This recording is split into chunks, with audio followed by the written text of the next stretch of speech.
Энэ цар тахлын үеэр нийтдээ 1059 тоглолт контент бэлтгэсэн гинэ. За карантин 14, ковидгийн 107, мэдээллийн урсгал ингээд. Тэгээ энэ нэвтрүүлгүүдийг бас би үзээлээс л та талархаал дэмжээлээсэн. Эний чинь улсын төсвөөс хийгээгүй гэдэл тухай үед ярьдсан.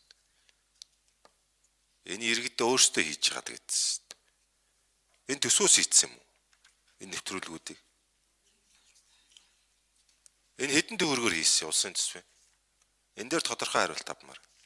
Соёлын яамнаас хийсэн тэр сошиал контенттэй холбогдлолтой бол төсвөөс бол нэмэлт ямар нэгэн бол зардал гараагүй. За зүгээр яг соёлын сайдын багцынхаа өрөөнд одоо ямар зохицуулт хийснийг нь бол соёлын яам илүү дэлгэрэнгүй хариулах байхаа.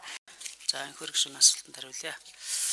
За тэгэхээр нийтдээ энэ 10 их найдын хөтөлбөрт манай яамны шууд хариуцах 3 асуудал байсан. За ихэнхдээ бол нийгмийн сэтгэл зүг дэмжих соён гэгэрлийн арга хэмжээнүүд байсан юм аа. Тэгээд үүн дээр сая таны асуусан нийтдээ бид нар 8 контентыг бэлтгэж 16 телевизээр нийтдээ давхарсан доогоор нэг 5.2 сая хүнд хүргэсэн байгаа.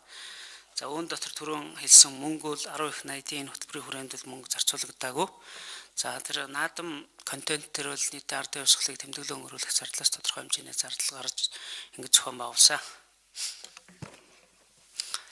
Тэр 980 сая төгрөг баг. Тухайд мэдээлжсэн. Адилхан төсвийн мөнгө л дөө. Наадмын мөнгө гэхлээр төсвийн мөнгө биш гэсэн үг биш л дээ. Наач адилхан татвар төлөгчдийн мөнгө. Төрийн мөнгө гэж бол байхгүй шүү дээ дарга тий.